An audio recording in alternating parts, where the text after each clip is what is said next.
Okay, butereevu tubaanirizaako nnyo ku Smart Media oline mu Biro Smart okusinziira wano mu Smart Studios wotulaba embeera yonna yonna naye nga tuli ku mukutu gwaffe gwa TV Smart Media luliba olwo ejja kufuuka Smart TV. Smart Media tuweereza tuli ku online broadcasting tuweereza tusinziira ku social media kyetuva tugiyita Smart Media bwe tunamala okugenda ku mitimbagano bwe tunamala okugenda ku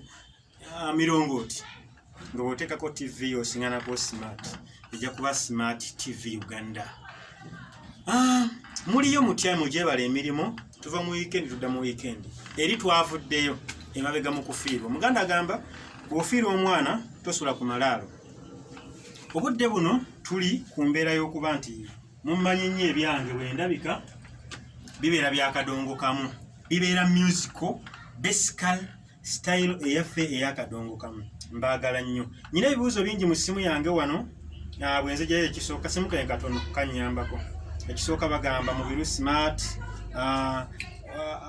abayimbi bo abakadongo kamu bateeseteese ki singa baba batadde lockdown nga batadde ebivulu awo wentandikidde wenyini ku kibuzo kya muganda wange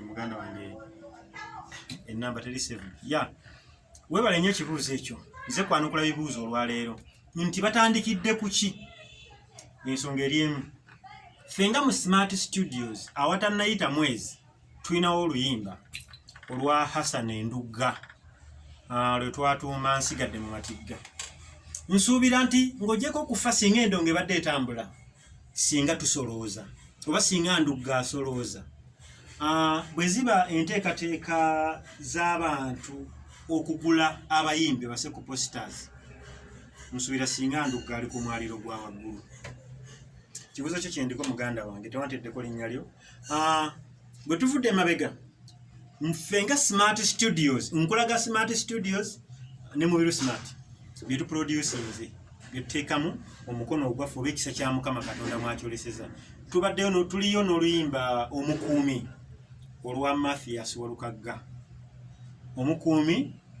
singa bibadde bibiina bitambula ennaku zino ng'endongo evuga singa asolooza kubanga lulina message musically totally lulungi ate lukwata ku buli muntu wa family buli omu ebirimu lunoonya oluwulirizeeko lulimu audio abataluyina genda ku YouTube oteekemu omukuumi balusaka bifaananyi. Bwe tudde emabega ntandikidde wano bwe tudde emabega tulinayo oluyimba lwa JB Byekwaso ebyaliwo mu biseera by'okuzikula kafeero baluyita oluyimba olwo baluyita olwa JB Byekwaso mujja kulunoonya olulimu okufa kw'omugezi Paulo Kafeero erinnya linvudde mu mutwe njaddikira mu kompyuta mwereri. Bwe tuddirayo ddala emabega fenga Smart Studios zonna ennyimba zenjogera olunako video lirumu tulinayo oluyimba lwa Eddie Buyondo lwe bayita omukazi tebamukuba. Singa endongo ebadde etambula Eddie Buyondo singa asolooza. Nkulaze ennyimba nnyo zonna produced by mu Biro Smart okuva wano mu Smart Studios nga wootulaba bwe tutyo bwe tuli. Kakati abantu abo wenziguse nzitaanye singa obadde okutte Eddie Buyondo n'omusa ku posta waggulu sayidi eya kkono sayidi eyadde n'osaba Mathias Walukagga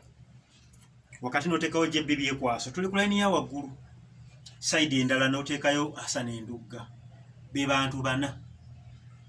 tusosowazeeko babiri kale tugambe nti Mathias Walukagga Hassan Endugga waggulu wansi wa Walukagga ne tuteekawo JB Byekwaso kubanga oli munene nnyo ate ono omuto. Kati ono olwokuba nti munene w'amaanyi ate akyawa essuubi tumuteekeko obuyonda avudde yazze. Tugambe nti abo bana kuba ekipande gamba nti ekivvulu zaabika emipiira oba ekivvulu gw'osalawo oba ekivvulu akasamba ttuko. Otaddeko Mathias Olukaga, Hassan Enduga, Eddie Buyondo, Jebbi Byekwaso nga buli omu omuwandiseko n'oluyimba lwe nti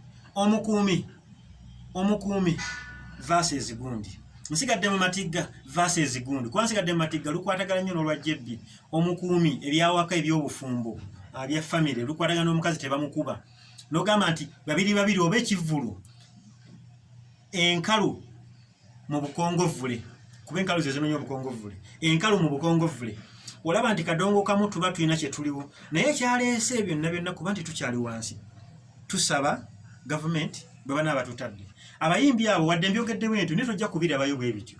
Omu ajja kuba posita ateeko munne lwakumunyooma nti nkubi posita nze Buyondo Eddie ntaddeko Jebbi Byekwaso. Jebbi tubeera ffenna agenda kunkola ki? Kakati akanyoomonyoomo kangi.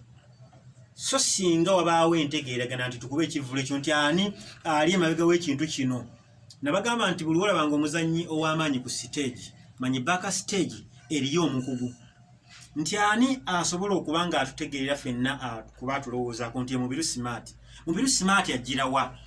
Mubiru Smart ya producing ennyimba ezo nnya. Omukuumi olwa Mathias Olukaga, tebamukuba olwa Eddie Buyondo, olwa Jebbi Byekwaso olukwata ku kufa kwa Kafeero nga babba muziikula n'agamba n'endaga butonde esaanifune olwa Hassan Enduga nsigadde mu Matigga. Emivuga tetuzzeeyo tuli wano mu nnyimba ze tukoze wano mu kusirika eno nga tezikyavuga. Kitegeeza Mubiru Smart asobola okwogera n'omuntu azze agenda okututeekateeka. Naye abasinga mutunuulira olw'obumpi, mutusinga obuwanvu, mutusinga okwambala, mutusinga emyaka, mutusinga okwogera ennyo, mutusinga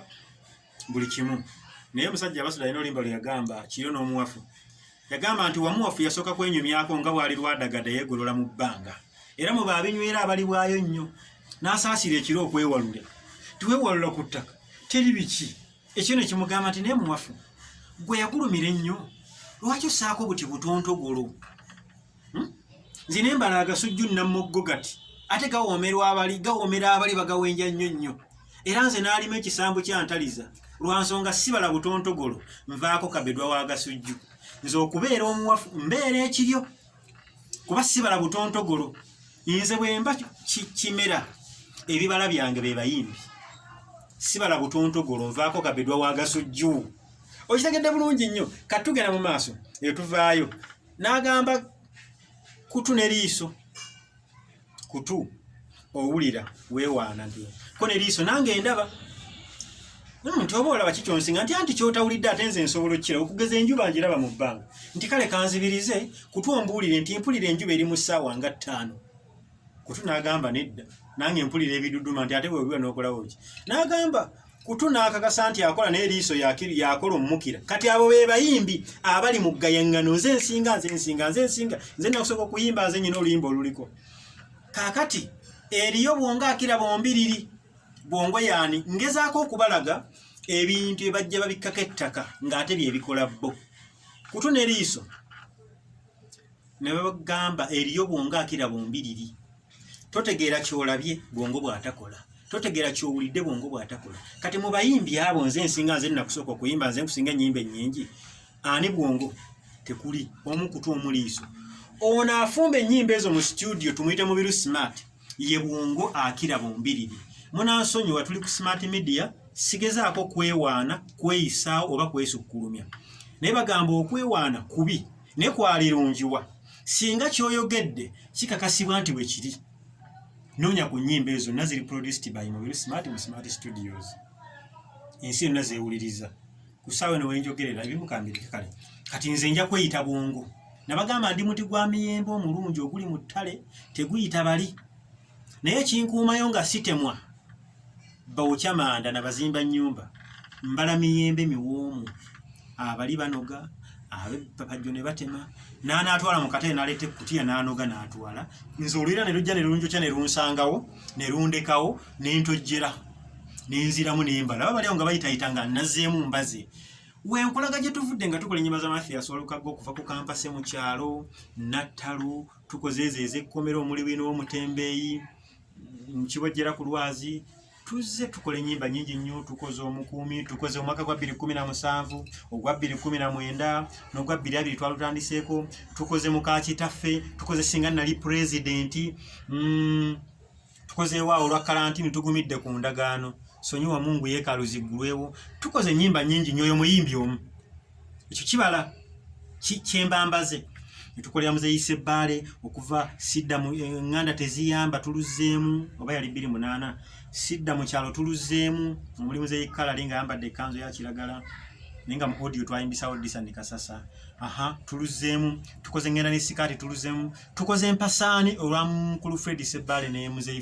Muzeeyi Fred Sebatta tuluzzeemu tukoze ennyimba nnyingi nyawo nawona zayimbirwa Tayadi Kano omwana we Simanyi nayogedde n'omulaalo zaani ekyo kibala kyakubiri mu biru Smart kyabaze ne Smart Studios ye eno gyolabako wano tukoledde Muzeeyi Gerald Kiweewa okuva ku gundi okuze mu 2007 tukoze anawozi yakola akayumba kange endabadda tuzze ku gundi okuze eruli lwali ekyeddalu yes mu 2007 tukoze gundi okuze empale yeegwa banjagaliza mwagalize n'endala ekyo nakyo kibala kirala tetukomye okwo tufunye Hassan Endugga azze asandikidde ku muzindalo guno golaba gwennyini tukoze ebintu bizibu lyasookerako ne lukwatayo tukoze Mukama Ntikkula Omugugu tukoze Omuntu w'ettima n'endala paka wano ku Kampala aganye awo bamuyitira tukoze ennyimba nnyingi n'Endugga paka wano ku luno nsigadde mu matiga ngo omugenzi gatuvuddeko naka tukyakola Ndugga bamweyana bayita batya tudde ku nnono ngenze n'omukadde kati ebyo byonna bibala mu biru Smart byenkola n'engalo zange bwenti ogamba nze ndi kiki lwaki seeyogerako abantu batasobola kunjogerako tuli ku Smart Media emboozi eno eri musical mu kadongo kamu sijja kugamba nti nze sisobola kuyimba teri ngambe nti abasomesa ebyobufuzi e Makerere si bannabyabufuzi kituyita political science abo abamusomesa si bannabyabufuzi just kiri kiba muye nange nayimba kunava mu kyalo nga nzize kuyimba nembita nendaba nga okuyimba kye kitone nnyo nze nensalawo kuyiga bivuga ne bwe nsanga wayaye endongo oli atambula nayo ngitunuulira abasinga bwe tubeeraawo munansonyiwe eno TV yange kwe nsobola okubeera njagala akantu kano osanga omuyimbi wakadonka muno okamubuuza nti kano kaki nagamba sikamanyi n'omugamba njawulire endongo ya rhythm ku ya solo oba ku ya bass nagamba nze zonna ndongo awo tuvuddewo ekibuuzo kimu kye kirese emboozi eyo sentence eyokubiri njagala abayimbi bange ab'akadongo kamu tuyige okuwaŋŋana ebitiibwa tuwaŋŋana tutya ebitiibwa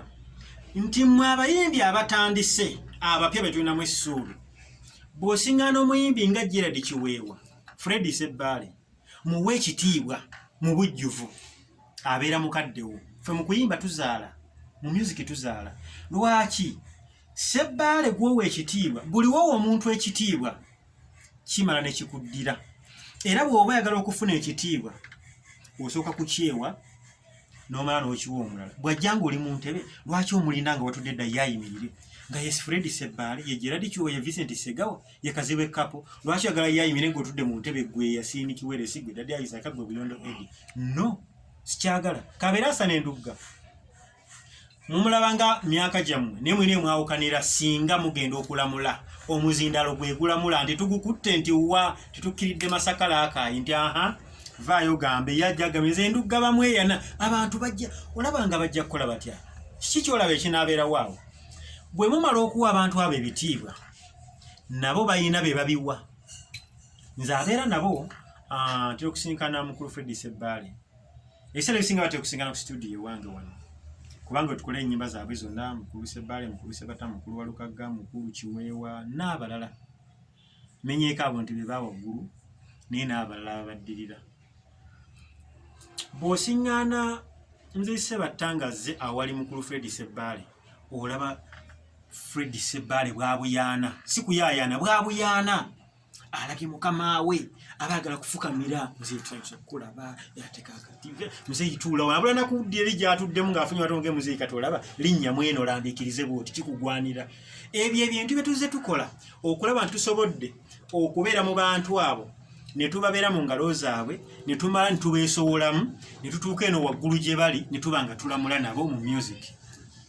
nti bwe nkwata endo agamba ani ali ku ndongo nti mubiru smart nti ekiri bulungi abimanyi okitegeera tuwaŋŋane ebitiibwa si kubeera ne ku stage bakugambye gundi godda waawo nti kati ate mzee Sebatta akubidde endongo emyaka egyawaggulu azayimbe agamba mzee Sebatta tayimba waawo nze mbadde nzera papula bulisoma olwoba waddedde ekitiibwa mukaddewo nze abeera nabo mbalaba nti ne mzee Sebatta naye ate bw'oyogera naye bw'abeera wali mzee Dani Mugula najja naye ayagala amuviire mu ntebe kubanga kimugwanira ate nga ne mzee Dani Mugula naye bw'oyogera naye omugamba mubayimbi ani gw'oliwo ekitiibwa nti ate Fred Christopher Sebadduka nga naye bw'abeera naye waali singa abadde mulamu nga naye azze nga naye ate ayagala amuviire mu ntebe ndoza mulaba kati regimu yaffe eno nsaba tugitereeze abayimbi studio eno weeri naye nagezaako okubalaga nti eno reception woofiisi yammwe mujje mugaye ebirowoozo box gita weeri n'endala yino tuli mu kugisaako nkoba keyboard weeziri gitaazi weeziri n'endala nti twagala mujje tugatte ebirowoozo mwe tujja okujja wano omwami gwempenya ekitiibwa era nja munoonyaako infact ku smart media tujja mukyazaako bamuyita omuyovu Kato Sekandi ye muyovu Kato Sekandi omuyovu yakola group bagiyitanga Bazira Gita Singers mwalimu Gerard Kiweewa mweyafumiza ate sibalo Gerard Kiweewa Bazira Gita Singers mwalimu Moses Wamala mwe mwali senga wange Josephine Ndagire mwegwe muyita Nabitaka mwalimu Robina Namala Mugenzi mwalimu Robina Nakisozi wali muwala wange mwagiramu Dr. Lamanzani Sali mwalimu Kasozi Njala yagwa eyayimba Bass Kayola mwalimu gwe bayitanga David Matovu ekiri abayimbi oyo nakoma mulabako mu 2009 twaliyo kyaggwe ekiri abayimbi kyegaludde taata oyo mwalimu Nsamba Vincent gyali ali Kabalagala ne Kalanzi Sola Nganga bayimba olimbo Sola Nganga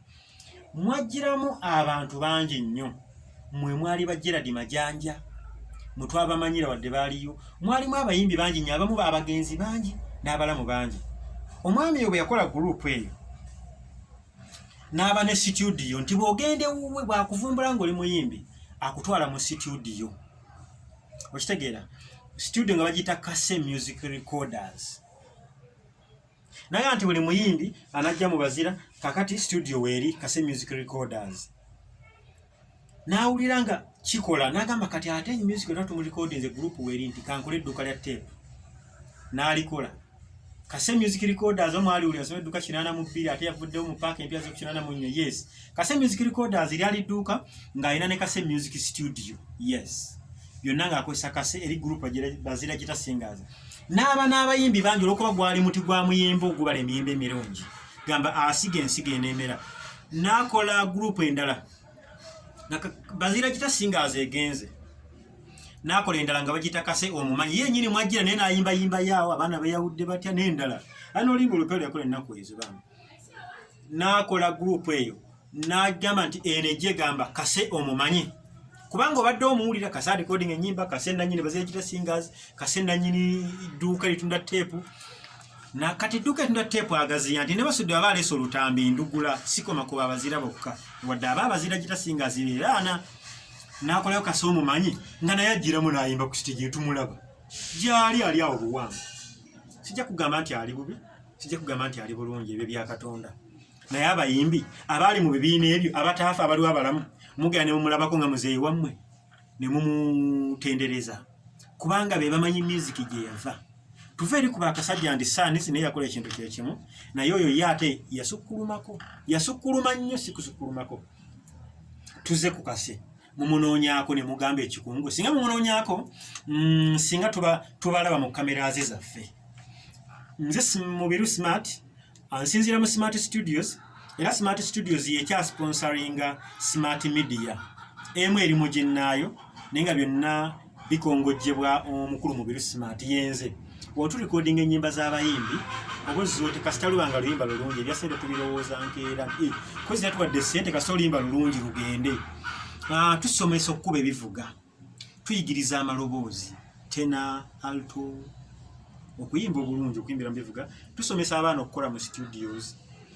emabega mbeera biddeko waliwo akalenzi akajjanga kato kali myaka 9 bakayitanga Likado naye nkakolera oluyimba batata mumanye nti naffe tuba baana teguba musango okuzaalibwa bw'omu bwenti kati musajja mukulu nako gye nakatandikira mu Smart Studios oyo 29 nsubira 29 eyo kati mwana mukulu naye wa Smart Studios kakati eyo tuvuddeyo tuzze ku mbeera eyo nti embeera ya Kase Music Recorders ekyasobola okuddawo era ne tugiganyulwamu amagezi gaagano twagaleddewo wakati buli ajja ayagala okuba ekipande atunulira bayimbi bakoze mannya yakuba ekipande fino waluka gamfu nese bale nese batamba tekeko no kasete yalowooza ekyo mukulu Kato Sekandi gy'oli nkusamunya ekitiibwa yalowooza ku bayimbi bali talented nga tewali abamanyi weneebaliza Katonda nti ompanya abayimbi abatandika omukisa gwange n'omukisa gwabwe guteeka mu nze n'ogwange oguteeka mu bo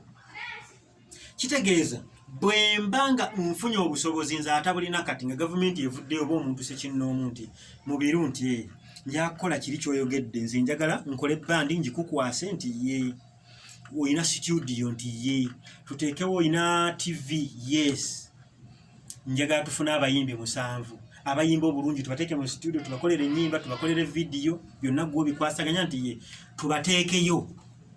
bwe tunaakola ekintu eky'emyezi 6 bwe tuba tukitandise January kitegeeza tunagenda okuyingira mu Easter ng'ennyimba zaabwe zikutte tugende tukoleko endongo ku Easter tulageko abantu nga gwo okulembedde abaana abo tubanjulire eggwanga nti ye nozamula benkola nti tunagenda okuyingira Christmas ng'abaana abo gurupu yaffe esolooza nga tuteeka abantu ti 2,000 oba 1,000 oba 15 nga tufuna abantu 10,000 oba 12,000 kijja kusoboka abantu bano tutya nnyo okutandika ne tulowooleza mu kulandiza ebikuze tuleme kuzaala bikulu nga bbumbuzi singa tewaaliwo okutandika muntu tetwayitegedde bayimbi baamannya kati nti bamuzesi tetwali bafunye buli omwana gyenvudde babasudde tetwali bafunye bakafiro tetwali bafunye balukaga tetwali bafunye basinga lukaga kunyumiza embeera gye yajjiramu mu makula n'ogiraba nti yali si nnungi naye waaliwo yamulaba n'agamba ono muyimbi akyakyankalanya ku siteegi oli naye n'amuloba n'amutwala eno kati ne muvaamu muyimbi kati gwayagala okugaziya industry ng'olowoleza mu bayimbi ab'amannya muganda wange ekyo si kituufu jangu tugatte obwongo tugatte amagezi sijja kuwa amagezi tebagawa omuntu bawabula muwabule amagezi tebagawa toyinza ga muntu nti nkuwadde amagezi oba olina ssente zimba ennyumba muntu ajja nagamba wayi nali nyagula mmotoka mpya nga nkipange wali ku muzige wa Namale w'ensula nti manyi naali kuwabuddemu lwaki omuzigo ogwo toguvuddemu n'ozimbayo omuzigo ogugwo ezifika n'ogulako emmotoka n'otagula mpya n'ogula nkadde oba tomuwadde magezi oba omuwabudde ffenna tuwabula bayimbi tetuba amagezi kubanga ajja n'amagezi ge gakuyimba kikyengezako kuggusa nti nnumwa nnyo ne bwendiba oba ndekulidde ensi nina okugendako mu Amerika nenva mu Uganda omutima gwe gujja kwekiika we gunaaba wonna ng'ebirowoozo byange ebyo tebigguse empulira nga bindimu naye siraba muntu gwe nsobola kusharinga kunyolwa kwange naye oba bwetaavu bwange naye ne mugamba omanyi mami guni nti tukole bwe tuti nena lumanyi wano waliwo bandi eyajja bagita comprehensive band yajja nekwata bukwasi bayimbi nebawa ssente negula ebyuma ebikankanya eggulu n'ensi neŋŋamba eyo tesobola kubeerawo kubanga erandiza kimize singa yagamba ntaddewo bayimbi bapya nakati singa webayita bajja bagamba muzeeyi atuyise kakati nze nyinawe ekitandikirwako Smart Studios weeri nkola music yenna naye ekimufuula Mubiru Smart akuba kadongo kamu nti music omuzibu goli wayogeranga nti mubiru smart oyakuba kadongo kamu gwe mabega wacho teekayo backdrop nti mubiru smart akube nyimbe nzibu mubiru smart akola music omuzibu kastori akugamba nti mubiru smart akuba kadongo kamu gwe mabega wacho kukifuna obutufu definition ya cheri nti mubiru smart akuba music omuzibu mubiru smart akuba music omutufu omuzibu kube birala byangu mu Uganda naba kugamba ndeta abayimbi aso okuba nyimba za band abiri oli abatanana bakwete nagamba waye mbadde mfunyeyo nga nkaaga aba producer mpezeza nga nkaaga lyo noli agalo bandeteka abiri nti abireke nesinga akutuma abakwa music wakadongo kamu perfectly basatu oyizo mutwalira omu mubiru smart oba kale babiri nogattako David DMS oba nononya yawo nowo kusatu bijjira mitendo ya ABCD mu Uganda yonna nti akola ebizibu abakola ebyangu bangi naye abakola ebizibu batono kakati nange ntembeete kyakadongo kamu kyenjagala nti tukole Uganda Cranes ya kadongo kamu ani alina omutima ogwajje plan work yonna njirina abayimbi mbalina abakubivuga mbalina abaana bensomeseza production mbalina abasobola n'abatimbe bipande n'ebifa okukola tumanyi ffe twasoka kutalaga ggwanga lino nze nabagamba najja mbidonga nyina emyaka 19 years nembeera mu group ya Mwami Mathias Walukagga ng'etambula nsonda ku nsonda ngesobola okukola emyezi 6 entummula ennaku 5 nitukola emyezi 6 entummula wiiki emu kitegeeza buli omu tumanyiwo ebintu byonna tubirina naye omutima gwange gukyalimu ennyamivu nnyo nti sifunanga muntu ajja nagamba mu birungi njagala tukole kino kulwalira kyova ndi kadongo kamu nyumba eyuuga nyumba ekutte mu nkendegere buli ajja abayimbi we bafuna ssente omuwulireeyo bwaggwamu agamba mubiru smart yamanye ebituufu yantandikawo yakola music wange n'enjaka tunagusa tutya nga tulowooza mu mbeera abayimbi bakadongo kamu nsaba mujje twegatte mu budde buno obw'okusoomoozebwa bye tukoze mu biraba muŋŋamba nnyo buli okoze ennyimba olina ssente ne baga singa nnyina ssente singa sina zimba kalina ennyimba tukola za bwereere tukola za bwereere nga omuyimbi waanaayaka n'agira nokanga oli awo oli kuŋŋaanya abantu audience neza atagenda kuyimba siri mutegesi wa bivulu nkuba nnyimba nange mwagala mmale kuyimba bannange mujje tugatte embeera eyo bwe tuvaawo tugenda ku mutendero gw'okusatu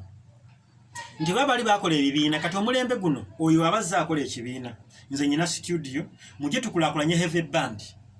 bwe tunaagikulaakulanya nafuna ekirowoozo nakijja ku mugenzi Pastor Yiga twali wano mu studio nangamba mu birundi lwaki tokola TV nemugamba mukama wange nga biwanvu nangamba nedda studio yeno ogiraba biro nna byenkola Pastor Yiga yabinteekamu studio yeno ogiraba nti kwata essimu eno alina akasimba then nga kanafunafu nangamba entojja kusobola funa essimu smartphone ennungi ogulewo YouTube channel goba obeera wano abayimbi bajja wano mujjako interview teeka ku YouTube yo eno ennyini studio yo osobola okukolamu TV ng'oweereza abantu mwojja okuva okola TV nga nze wenyina ABS nembeera n'ekyo nemugamba nenaagifunamu nti anga bitwala data nangamba anyina omulenzi gwenja okukuwa bamuyitaani ali awo kawaali yalaninga TV ebya social media ajja kukolera ebintu ebyo byonna era omulenzi yamunkwasa n'atereza YouTube channel yange bulungi nnyo n'agibuilding tanagiggusa naye nga bulengero nga Pastor Yiga yakunkwasa nno saagala onkaluubirire nti ye kuba yalina neye kati nembitandika nayinako ba subscribers 26 nangamba gwe teekayo gwe Mubiru Smart oyinawo kulinnya omuntu lya followinga wenjogera tusukka mu 105 banga ttono wala bwe yampabula so teyampa magezi kubanga yasiŋŋaanawo bino kwalaba kwensobola okuzimbira nampabula kati kyusa wano kola bwoti nti oyina bwino n'obusobozi obulina ennaku ezo we twali mu lumbeerwe we nafuna ekirowoozo ekigamba nti kati ate ebidawo tebyenkanankana naye waba yanteka ku mutendera guli nali ntandise nnyina okukola TV gye tunayita Smart TV Uganda era ekirowoozo ekyo weekiri mu bbanga tirijja kuba lyawala nnyo tusaba Katonda n'abakkiriza tujja kuba nga tulaga okusinziira mu TV Smart TV Uganda wogisinga era tuli mu kuregisitalinga linnya eryo Smart TV Uganda abavudde ku smart media tugende nga tukulaakulana. Kakati gwajja tugoberera ojja kuba na access ku Smart TV Uganda. Nakati mulete ebirango tubirange. Kati yenkulaakulana emba nyina studio nga tulinayo band tugamba tulina TV kuteeka ennyimba. Ate kira twetaaga ki? Ensi yadda mu ngalo tugirina mu ngalo. Nabwe kityo nsaba Mukama Katonda bampera omukisa eri abayimbi mwenna mujje ku 0755 41 siri musubuzi wa birime siri waki yange talent mu ngalo muno mwenkwata n'enkuba n'enfulumya ennyimba nga 7 olunaku nezigenda Katonda naziwa omukisa nezibuutikira eggwanga. Nze mu biru smart ku Smart Media Butereevu nenga tusinziddwa mu Smart Studios wano ku Kabuusu okulirana Toto. Namba za simu ezo zikubako ojja kuba otufuna oyagala kulanga naffe kuyiga kuyimba kukuba bivuga mu Luzungu ne mu Luganda kuyiga production jangu otuyigatteko tukwaniriza emiryango migule naye tugoberera amateeka g'okunaaba mu ngalo obulwadde wano bwakomyewo tugoberera amateeka yambala mask bwetuka ku mulyango g'okunaaba mu ngalo toyomba. Ate Allah tusaasire yamanye ensonga lwaki kubaffe eddiini tugamba Katonda tagera kibi mundabire bonna abagoberera ebintu byaffe bye tuteekayo. Ssaabasajja Kabaka awangaale. Owepansi ng'olinya biti kusooka ogiwala mpanzi ndi mu kyanya mogenda wabise